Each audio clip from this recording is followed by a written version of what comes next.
আসসালামু আলাইকুম। শিশু কিশোরদের নিয়ে সংবাদ ভিত্তিক অনুষ্ঠান আমরা করব যে আজকের পর্বে তোমাদের সকলকে শুভেচ্ছা জানিয়ে শুরু করছি আমাদের আজকের আয়োজন। তোমাদের সাথে আছি আমি সাদিকা নামসাদ। প্রতি পর্বের মতো এই পর্ব শুরুতেই জানিয়ে দিচ্ছি এ সপ্তাহের সংবাদ শিরোনামগুলো। শিশু নিখোঁজ ও অপহরণ রোধে সিআইডি চালু করলো হেল্পলাইন 13219 নাম্বার।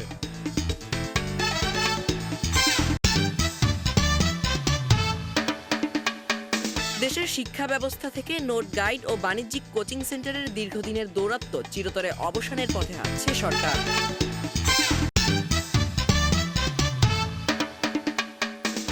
রমজানে চকবাজারে ইফতার বাজারে ঐতিহ্যের টানে ভোজন রসিকদের উপচে পড়া ভিড়। এবারে বিস্তারিত। দেশজুড়ে শিশু নিখোঁজ ও অপহরণের ক্রমবর্ধমান উদ্বেগের মাঝে আশার আলো হয়ে এলো সিআইডির বিশেষ হেল্পলাইন 13219। প্রযুক্তির সহায়তায় অপহৃত শিশুদের দ্রুত উদ্ধারে কাজ করবে অ্যাম্বার অ্যালার্ট ফর বাংলাদেশ ও সমাজসেবা অধিদপ্তরের এই সমন্বিত উদ্যোগ। তবে কেবল প্রযুক্তি নয়, সামাজিক সচেতনতা ও মানবিক মূল্যবোধকেই স্থায়ী সমাধান বলছেন বিশেষজ্ঞরা। বিস্তারিত দেখুন মোহাম্মদ মোবারক হোসেনের রিপোর্টে। প্রতিদিনের খবরের কাগজ কিংবা টেলিভিশনের পর্দায় এখন নিয়মিত দুঃসংবাদ শিশু নিখোঁজ কিংবা অপহরণের। সপ্তাহ ঘুরতে না ঘুরতেই কোনো না কোনো জনপদে হাহাকার জাগিয়ে তুলছে কোমলমতি শিশুদের এই নিখোঁজ হওয়ার সংবাদ। প্রশাসনের নজরদারি থাকলেও সমাজের রন্ধ্রে রন্ধ্রে ঢুকে পড়া এই অভিশাপ যেন কোনোভাবেই পিছু ছাড়ছে না। এই ভয়াবহ পরিস্থিতি মোকাবেলা এবং অপহৃত শিশুদের দ্রুত উদ্ধারে নতুন আশার বার্তা নিয়ে এসেছে পুলিশের অপরাধ তদন্ত বিভাগ সিআইডি। নিখোঁজ শিশুদের তথ্য আদান প্রদান ও উদ্ধারে চালু করা হয়েছে বিশেষ ফ্রি হেল্পলাইন নম্বর 13219। সমাজসেবা অধিদপ্তর, সিআইডি এবং অ্যাম্বার অ্যালার্ট ফর বাংলাদেশ যৌথভাবে এই কার্যক্রমটি পরিচালনা করছে। আপনারা জানেন যে আমরা টিনেজারদের নিয়ে কাজ করি, মানে যাদের বয়স 13 থেকে 19। আমাদের মূল কাজটা ছিল সাইবার টিনস। কোনো কিশোর যদি অনলাইনে সাইবার বুলিং হ্যারাসমেন্টের শিকার হতো, তো ওরা কাউকে বলতে পারে না, আমাদেরকে জানায়, আমরা হেল্প করতাম। এই কারণে আমাদের নাম্বারটা হচ্ছে 13 to 19, যেহেতু 13 থেকে 19 বছর পর্যন্ত টিনেজার বলা হয়। আর 13-এর নিচে অনেক বাচ্চারা আসলে মিসিং হয়ে যাচ্ছে, একদম যারা শিশু ওদেরকে অপহরণের জন্য ধরা হচ্ছে বা পাচার করা হচ্ছে, বিভিন্নভাবে মেরে ফেলা হচ্ছে। তো ওদের জন্য প্রত্যেকটা দেশেই, অধিকাংশ দেশেই বাচ্চা হারাই গেলে মিসিং চিলড্রেন অ্যালার্ট হয়। কোনো বাচ্চা হারাই গেল, পেপার, পত্রিকা, টেলিভিশন, রেডিও, বিলবোর্ড সব জায়গায় বাচ্চার ছবি চলে যায়।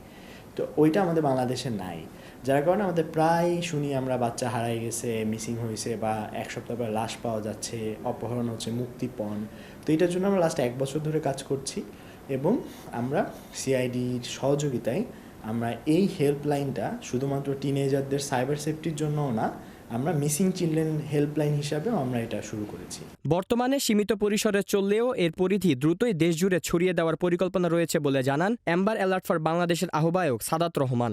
সরকার এটা অ্যানাউন্স করেছে, তবে সরকারি ফান্ডিং কিন্তু এখানে নাই। আবার আমাদেরও ফান্ডিং অনেক সীমিত।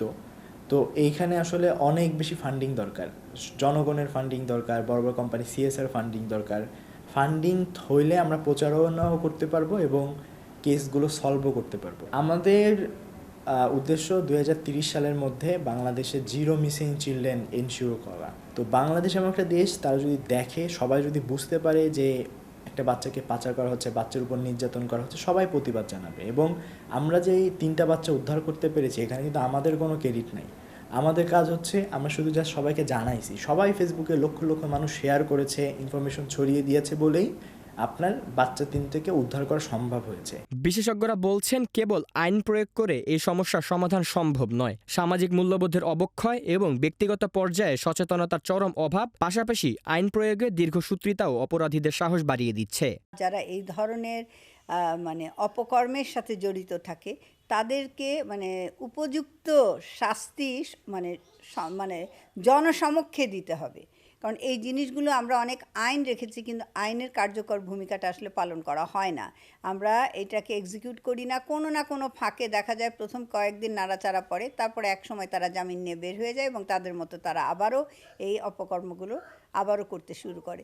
ফলে এখানে বিচার ব্যবস্থাটাকে আরও স্ট্রিক্ট হতে হবে। গভর্নমেন্টকে যেমন শাস্তি কার্যকর করার ক্ষেত্রে আরও তৎপর হতে হবে। যে কোনো কিছুর রায় হওয়ার 7 দিনের মধ্যে এই শাস্তিটা কার্যকর করতে হবে। এটা যদি করা হয় এবং সেই ক্ষেত্রেই কেবলমাত্র এই জিনিসগুলো কাজ করবে। সমন্বিত এই উদ্যোগের সুবাদে কমে আসুক শিশুদের ওপর চলমান অনাচার। প্রতিটি শিশুর শৈশব হোক নিরাপদ ও আনন্দময়, এমনটাই প্রত্যাশা সকলের।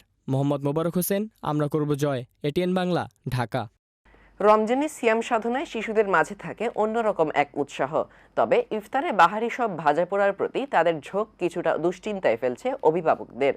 চিকিৎসকরা বলছেন, বাইরের অস্বাস্থ্যকর খাবারের পরিবর্তে বাসায় তৈরি পুষ্টিকর খাবার ও পর্যাপ্ত পানি শিশুদের অভ্যস্ত করতে হবে। বিস্তারিত দেখুন সাবিয়া আঞ্জুম পৌশির রিপোর্টে। রমজান এলে সবার পছন্দ ভাজা পোড়ার ইফতার। বাইরের অস্বাস্থ্যকর পরিবেশে মুখরোচক খাবারগুলো যেন চাই। যদিও এসব খেয়ে স্বাস্থ্য ঝুঁকিতে পড়ছে অনেকেই। সারাদিন রোজা রাখার পর খোলা তেলের ইফতারে চরম অস্বস্তিতে পড়ে ক্ষুদে রোজাদাররা। কোনো অভিভাবক সচেতন হলেও রমজানে পুরো মাস জুড়ে এই ইফতার চলে জমজমাট।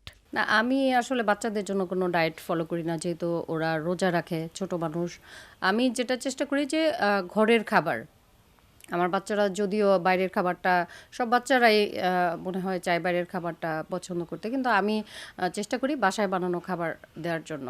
চিকিৎসকরা বলছেন, বাইরের অস্বাস্থ্যকর খাবারের বদলে বাসার তৈরি খাবার অভ্যস্ত করতে হবে শিশুদের। পাশাপাশি অতিরিক্ত চিনিযুক্ত কৃত্রিম জুস শরীরের জন্য ক্ষতিকর।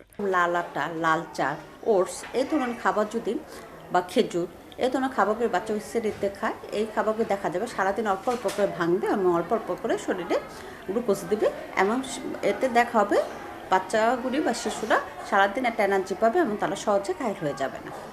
সুতরাং সেরির সময় অবশ্যই খেয়াল রাখতে হবে যে বাচ্চাগুলি যেন সুষম পুষ্টিকর খাবার খায়। এবং আরেকটা ব্যাপার যেটা হলো যে অবশ্যই পানির ব্যাপারটা মিক্সচার করতে হবে।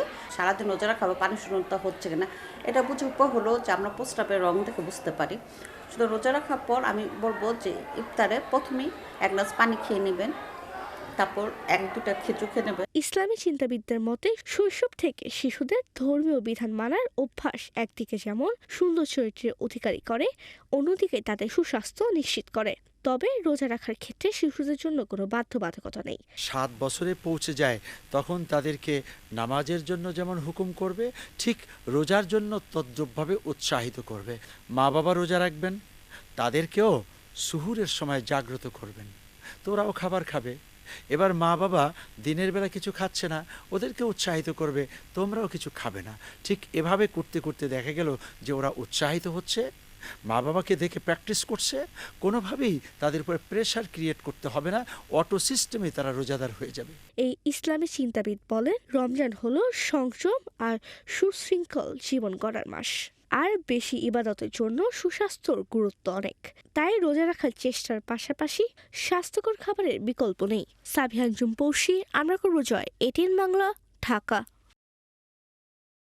দেশের শিক্ষা ব্যবস্থা থেকে নোট গাইড ও বাণিজ্যিক কোচিং সেন্টারের দীর্ঘদিনের দৌরাত্ম্য চিরতরে অবসানের পথে হাঁটছে সরকার। প্রস্তাবিত নতুন শিক্ষা আইনে আগামী কয়েক বছরের মধ্যেই এসব গাইড ও কোচিং নিষিদ্ধের বিধান রাখা হচ্ছে। সিনথিয়া জান্নাতের রিপোর্টে। উৎসবের আমেজে নতুন বই পেলেও শিক্ষার্থীদের পড়ার টেবিলে আধিপত্য বিস্তার করে আছে রঙিন মলাটের গাইড বই। মূল পাঠ্য বইয়ের চেয়ে বাজারে এসব সহায়ক বইয়ের উপরই সবচেয়ে বেশি ভরসা করতে হচ্ছে তাদের। আমি ক্লাস 3 এর গাইড কিনলাম। এখন আসলে স্কুল থেকে সেই সিলেবাসে দিয়ে দিচ্ছে যে গাইড কিনতে হবে। গাইড বইগুলোতে হয় কি, আপনার প্রতিটা জিনিসকে আপনার অনেকটা ইলেবরেটলি আপনার দেয়া থাকে, গোছানো থাকে, একসঙ্গে থাকে, যেটা অরিজিনাল টেক্সটে থাকে না। প্লাস টিচারদেরও এখানে যথেষ্ট পরিমাণ গাফিলতি আছে। তারাও আপনার একদম বইয়ের ভিতরে গিয়ে স্টুডেন্টদেরকে বোঝানোর মতো করে, তাদের পরীক্ষায় দেওয়ার মতো করে আপনার কন্টেন্টগুলো তারা ক্লাসে উপস্থাপন করতে পারে না। বাচ্চাদেরকে সঠিকভাবে পড়াতে গেলে যদি সেই পরিমাণ টিচার রাখতে হয় বা গাইড কিনতে হয়, অনেক টাকা খরচ করতে হয়। স্কুলে ভালোভাবে পড়া হতো বা টিচাররা ভালোভাবে পড়াতো, কোচিংটা না থাকতো, তাহলে বাচ্চাদের সময় অনেক বেঁচে যেত এবং তারা বাসায় দেখা যেত যে সঠিকভাবে পড়াশোনাটা করতে পারতো এবং আরও ভালো রেজাল্ট মনে হয় করতে পারতো। আমার যা মনে হয় অভিভাবক হিসাবে। শিক্ষার্থীরা বলছে, শ্রেণীকক্ষে পর্যাপ্ত পাঠদান না হওয়া এবং পরীক্ষায় সৃজনশীল পদ্ধতিতে ভালো ফলের চাপই তাদের বাধ্য করছে গাইড বই কিনতে। আমি ছোটবেলা থেকে গাইড বই করি এবং কোচিং করি। কেন? কারণ হচ্ছে আমাদের যে নর্মালি এনসিটিভি কারিকুলাম বইগুলো আছে সেগুলো থেকে আসলে এখন আর কোয়েশ্চেন করা হয় না, সবাই আর কি গাইড বেসড হয়ে গিয়েছে। গাইডে যে মানে কোয়েশ্চেনগুলো বানিয়ে দেয় বিভিন্ন প্রতিষ্ঠানের টিচাররা, দেখা যায় ওখান থেকে সংগ্রহ করে করে বিভিন্নভাবে হার্ড করে কোয়েশ্চেন করে। তো যার কারণে গাইডটার জন্য পড়ালেখাটা আরেকটু ইজি হয় বলে সবাই মনে করে। স্কুল কলেজ থেকে কি বলা হয় কিনা যে তোমরা এই গাইড কিনো বা গাইড কিনতে হবে? হ্যাঁ, এটা বলে, কারণ হচ্ছে যেহেতু আমাদের বই থেকে সব কোয়েশ্চেন আসে না, বেশিরভাগই আসে টেক্সট বুকের বাইরে থেকে, গাইড থেকে বা টেস্ট পেপার থেকে, তো এই জন্য আর কি টিচাররা সাজেস্ট করে থাকে। দোকানদাররা বলছেন ক্রেতাদের চাহিদা থাকায় তারা বিক্রি করছেন বিভিন্ন প্রকাশনের সহায়ক বইগুলো। নতুন বছর আসলে তো গাইড বই ভালোই বিক্রি হয়, আর বিশেষ করে ক্লাস 3 থেকে 9, 10 পর্যন্ত সবগুলা গাইডই চলে, সকল কোম্পানির বই চলে। এমন পরিস্থিতিতে কোচিং ও গাইড বাণিজ্যে লাগাম টানতে শিক্ষা আইন 2026 প্রস্তাবিত আইনে কঠোর প্রয়োগের পথে হাঁটছে সরকার। আইনের 15 ধারায় স্পষ্টভাবে বলা হয়েছে আইনটি কার্যকর হওয়ার পরবর্তী 3 থেকে 5 বছরের মধ্যে সব ধরনের বাণিজ্যিক কোচিং সেন্টার এবং নোট গাইডের বইয়ের প্রকাশনা ও বিপণন স্থায়ীভাবে বন্ধ করা হবে। আমাদের সমাজ এবং রাষ্ট্র মনোযোগী হচ্ছে না যে ভালো শিক্ষক লাগবে, ভালো ক্লাসরুম লাগবে, যে ভালো মানের শিক্ষক লাগবে, ডেডিকেশন সমৃদ্ধ শিক্ষক লাগবে, এমন শিক্ষক আমরা নিয়োগ দিচ্ছি না কিন্তু তুলনামূলকভাবে। তো যার কারণে তারা খুব আগ্রহের সাথে তারা পড়াচ্ছেও না, তো যার কারণে গ্যাপটা থেকে যাচ্ছে। আবার অনেকে আবার দেখা যাচ্ছে যে স্কুলে ভালোভাবে পড়ায় না, কিন্তু কোচিংয়ে ভালোভাবে পড়ায়, ঠিক আছে, যাতে কোচিংটা করে, কারণ এখানে বাণিজ্যের বিষয়, অর্থকরী পাওয়ার বিষয় আছে। আবার গাইড বইগুলো যদি ভালোভাবে পড়ায় তাহলে তো গাইড বইয়ের দরকার হবে না। সুতরাং ওই যে গাইড বইগুলো যাতে ভালো করে পড়ে, তো এগুলো একটা ব্যবসা, মানে অর্থাৎ একটা বাণিজ্যিকীকরণ, যে অর্থনীতির সাথে ইনভলভ করা, এই প্রচেষ্টাগুলোর কারণে এমনটা হচ্ছে। কিন্তু মূল বিষয় ছিল আমাদের করা দরকার ছিল ক্লাসরুমের পড়াটা ক্লাসরুমে ভালোভাবে পড়িয়ে দেওয়া, বিদ্যালয়ের পড়াটা বিদ্যালয়ে ভালোভাবে পড়ানো, তাহলে আর এগুলোর প্রয়োজন হয় না। তবে বিশেষজ্ঞরা মনে করছেন শুধু আইন করেই বন্ধ করলে হবে না, নিয়োগ দিতে হবে দক্ষ শিক্ষক এবং ঠিক করতে হবে পাঠ্য বইয়ের মানও। প্রাথমিক শিক্ষা তো বাধ্যতামূলক, বাধ্যতামূলক শিক্ষার মধ্যে আবার আসবে কেন, যে মানে আলাদা করে টাকা দিয়ে কোচিংয়ের কথা আসবে কেন, যেখানে তার বেতনই নাই, তার পড়াশোনাটাই ফ্রি, তা আবার কোচিংয়ের কথা আসবে কেন? তারপরে গাইড বই যেখানে ফ্রি দিচ্ছে, যে শিক্ষাটাই তো ফ্রি, বাধ্যতামূলক এবং ফ্রি, তো সুতরাং এখানে আমি আবার গাইড বইয়ের কথা আসছে কেন? সুতরাং এগুলো তো এক ধরনের ইনজাস্টিস করা হচ্ছে। দেখেন আবার আরেকটা জিনিস হয়েছে খুব দেখার বিষয়, খুব ইন্টারেস্টিং। আমরা এখন ঢালাওভাবে যদি কোচিং বন্ধ করে দেই, ঢালাওভাবে যদি আমরা এখন গাইড বই বন্ধ করে দিই, তো দেখা যাচ্ছে যে যারা উচ্চবিত্ত তাদের সন্তানরা হয়তো পারবে, যারা নিম্নবিত্ত কিংবা নিম্ন মধ্যবিত্ত তাদের সন্তানরা কী করবে? তারা তো আর আলাদা করে প্রাইভেট টিউশন নেওয়া সম্ভব না তাদের পক্ষে। তো তারা যাও একটু কোচিংয়ে পড়ে, যাও একটু গাইড বই পড়ে সেই শেখা থেকেও বঞ্চিত হবে। অর্থাৎ মূল বিষয় হচ্ছে আমাদেরকে মনোযোগটা দেওয়া লাগবে যে শ্রেণী শিক্ষা কার্যক্রমে। পাঠ্য বইকে শিক্ষার্থীদের একমাত্র সহায় হিসেবে গড়ে তোলা এবং কোচিং নির্ভরতা কমিয়ে একটি বৈষম্যহীন শিক্ষা ব্যবস্থা গড়ে তোলার কথা বলেছেন সংশ্লিষ্টরা।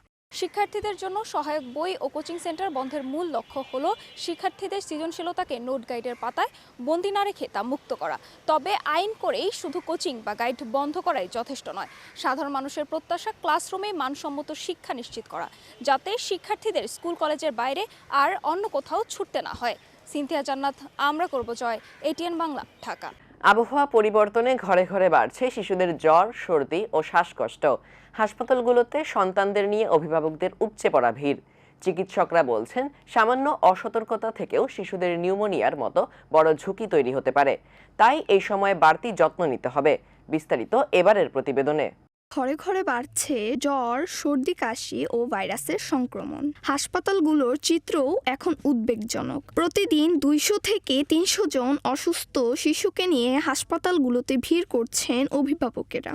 বেশিরভাগই ভুগছে তীব্র ঠান্ডা ও শ্বাসকষ্টজনিত সমস্যায়। 23 দিন ধরে হচ্ছে জ্বর, পাতলা পায়খানা, বমি হচ্ছিল, ডেঙ্গু পজিটিভ ছিল, তারপরে হচ্ছে নিউমোনিয়া ধরা পড়ছে।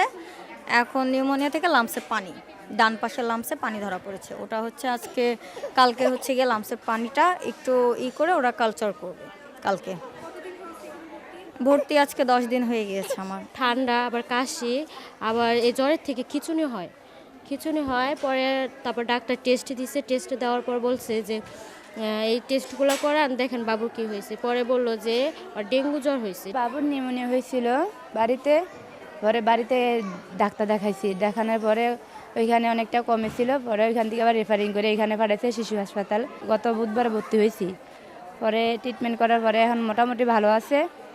এখন ভিতরে কপটাই ঠান্ডাটা একটু কমতেছে না, ওইখানে আবার আজকে ইকু দিছে, ইকুতে বলছে যে রিপোর্ট যদি ভালো হয়, অনেক সময় দেখা গেছে হার্টের সমস্যা থাকলে ঠান্ডা ভালো হয় না, ওই ইকুতে যদি রিপোর্ট ভালো আসে তাহলে আমাদেরকে সিট কেটে দিবে আর কি। চিকিৎসকদের মতে এই সন্ধিক্ষণে সবচেয়ে বেশি ঝুঁকিতে রয়েছে 2 থেকে 3 বছর বয়সী শিশুরা, যাদের রোগ প্রতিরোধ ক্ষমতা কম। তারা দ্রুতই আক্রান্ত হচ্ছে নিউমোনিয়ার মতো মারাত্মক রোগে। শীতের রেশ না কাটতে এখনও আমাদের শিশু হাসপাতালের জরুরি এবং বহির্বিভাগে প্রতিদিন 1200 থেকে 1500 রোগী আমরা দেখে থাকি।